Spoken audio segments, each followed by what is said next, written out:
Poor and weak boy accidentally becomes the leader of the strongest ninja clan.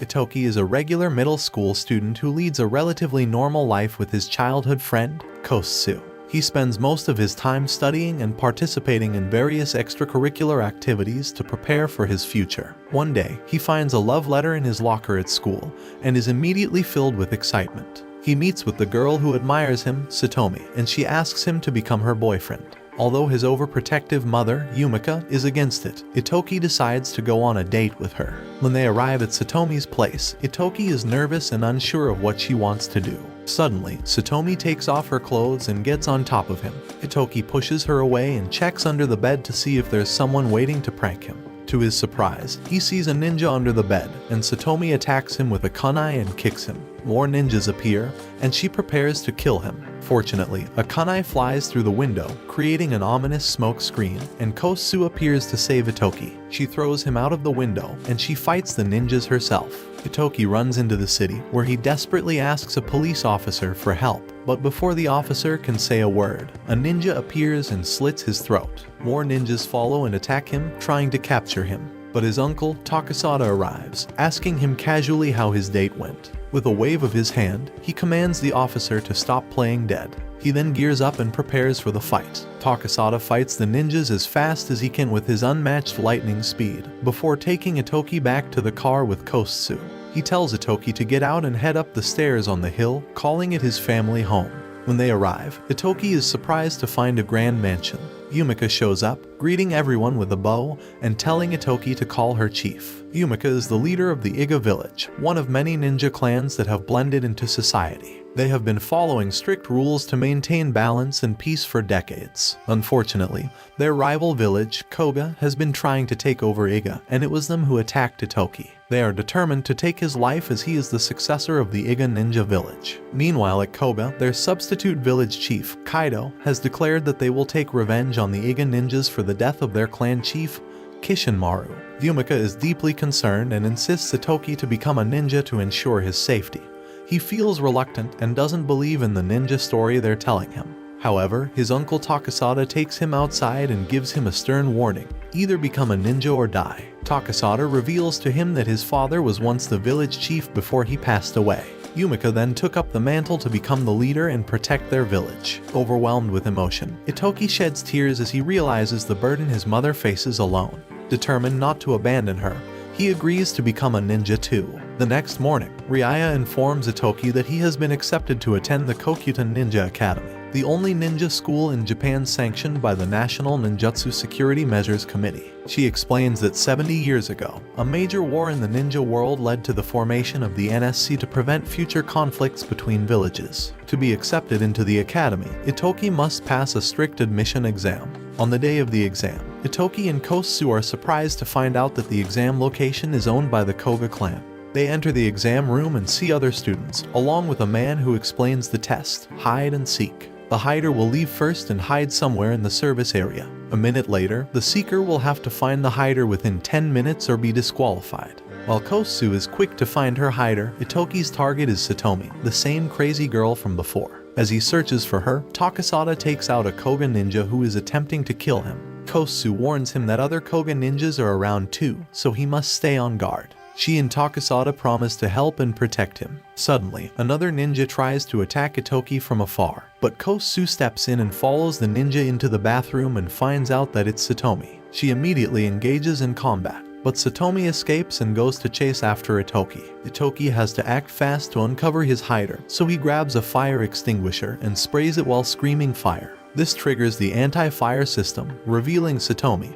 who was attempting to attack him. Satomi continues to charge at Itoki, but Kosu kicks her away. Out of nowhere, the NSC ninja appear and apprehend Satomi, quickly whisking her away. Itoki wants to tag her, but the examiner informs him that time has already run out since he activated the sprinklers. When he is asked why he chose to damage the property instead of finding another way to uncover the optical camouflage, Itoki realizes that he wanted to protect the people and keep them out of danger. He fails the test, but he's still chosen among the students who passed. Meanwhile, Hayato, the captain of NSC, is sent to Koga's clan to inform them that Satomi, Kaido's daughter, has been arrested for attempted murder. Hayato explains that she betrayed the clan a month ago, so that's good news. However, as Hayato leaves, he receives a call about Satomi, who has ended her life. At the Iga's house, Yumika panics when Takasada informs her that Koga has infiltrated the academy, and the NSC, and even their family. Itoki, accompanied by Kosu, arrives at the Kokyutan Ninja Academy to begin his journey towards becoming a ninja. As soon as he steps off the train, he notices a girl and can't help but stare at her. The girl, Ryoko, notices him and introduces herself. Soon after, Ryoko leaves with her friends, and Itoki bumps into some guys from the Koga clan who seem hostile towards him.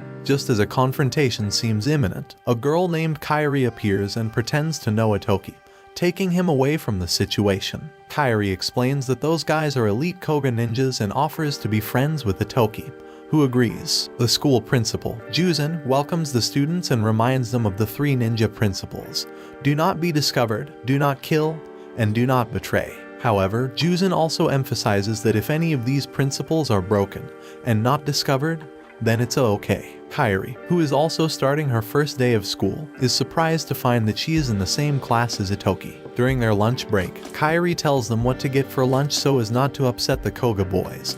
But Itoki is confused and looks over at them, causing one of the Koga members, Himura, to get mad and assume that Itoki is trying to start something.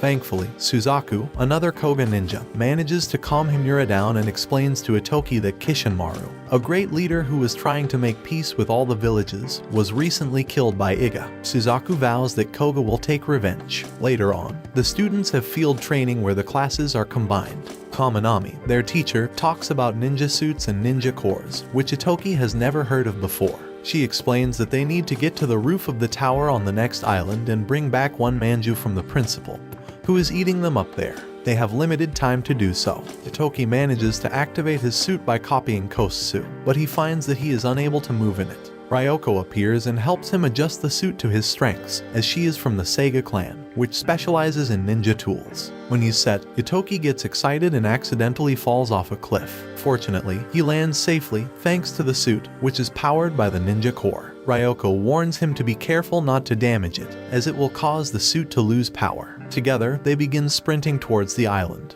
On the bridge connecting the islands, they meet Suzaku, who tries to attack Itoki. However, Kosu quickly appears and blocks Suzaku's attack, allowing Itoki and Ryoko to continue. When they reach the island, Itoki notices something and tells Ryoko to go ahead without him.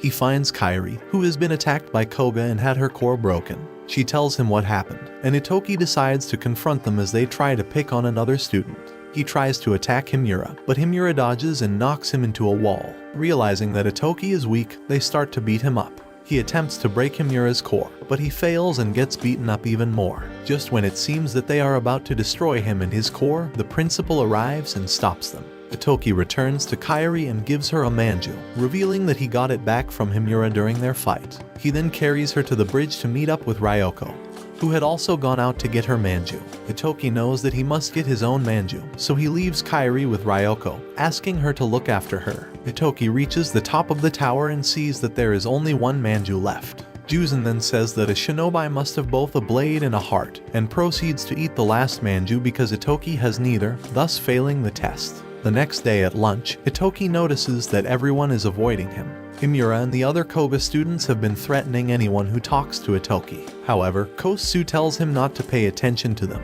They sit down together with Kairi and Ryoko. Itoki and his friends are in a tight spot as they only have 2 days left to prepare for their written test on ninja tools. Knowing that Itoki failed his last test, Ryoko, the daughter of the Seiga leader, offers to help him prepare. Together with Kosu and Kairi, they form a study group to prepare for the test. However, Kairi reveals that they don't actually have to study. They just need to steal the answers that Kaminami has hidden away. If they're caught, they'll fail. Ryoko, being an expert in ninja tools, knows just how to get the job done. 2 other students join Itoki's group after being impressed by his bravery. That night, they sneak into Kaminami's office to steal the answers. Itoki locates the safe and key using a shuriken-like drone, but Kaminami hears them and pursues them. Kairi decides to act as a decoy and draws Kaminami away while the rest of the group gets the answers and escapes. The next day, Kaminami starts the test, but they soon realize that the answers have been switched. Himura, a Koga ninja, is laughing on the other side. He knew that they wouldn't catch on before they got the answers. As a penalty for failing the test, Itoki and his friends are assigned cleaning duty, but Ryoko still helps them out despite passing the test. While they clean, Kosu approaches Itoki and tells him that there must be a traitor in their midst. It was likely Koga who switched the answers, and someone must have told them their plan. Meanwhile, Hayato receives the autopsy results of Satomi and reads that a mysterious chip has been found in her brain. It was the end of the term, and Kaminami had gathered all the students to inform them of the joint practical exam to be conducted by all the classes. But there was a catch. Every year, the exam resulted in injuries, and sometimes, even deaths. The group discussed their plan to pass the test. But Itoki and Kosu were not part of it as they had a different mission to uncover the traitor. To aid Itoki in his mission, Ryoko gave him Sega's latest disguise ninja tool, which could disguise his whole body and even his voice when used with a ninja suit. Meanwhile, Kosu had her own plan. She was convinced that Koga would make a move during the exam and wanted to take down Suzaku. But Itoki was against it, fearing for Kosu's life. She argued that such was the life of a ninja, but this only angered Itoki, who stormed out for a walk. Outside, he met Juzan, who invited him for tea and manju. Itoki started to question if ninjas were merely killers and if his father died because he was a ninja. Juzan told him that he wasn't the first person to ask that, as Koga's former leader and his father had asked the same thing. The next day, Kusetsu trained with Itoki, preparing him for the exam ahead. They drew up several plans to take down Suzaku and threw them away when done. But someone took them out of the trash, leading to the mouse getting caught in the trap. As the exam began, the Koga headed towards Itoki's location, but they were ambushed and knocked unconscious. Turning to the traitor, Itoki and Kusetsu thanked him for his help, as they knew he would give Koga their plan and use it against them. The student revealed that he had no choice. His village was threatened to be crushed if he didn't obey. Kusetsu then went to face Suzaku while the traitor informed Himura. Himura was shocked to learn that the traitor was actually Itoki in disguise. However, Himura was also using a disguise and was, in fact, Suzaku. Suzaku chased after Itoki, landing several blows. But Itoki refused to give in to death, knowing that if he did, the cycle of revenge would continue, leading to more suffering. Itoki knew he had to act fast as Suzaku was hot on his trail. He tossed a smoke bomb, creating a diversion. Suzaku began throwing kunais, trying to hit his target. Itoki, however, was quick on his feet and managed to avoid most of them. In a daring move, Itoki lunged at Suzaku, taking him by surprise. Itoki struck hard, destroying Suzaku's ninja core. As the bell rang, Itoki collapsed, completely spent from the intense battle. Itoki's friends anxiously waited by his side in the infirmary. They breathed a sigh of relief when he finally opened his eyes. But the next day, Kairi warns Itoki that his kind heart may one day get him into trouble.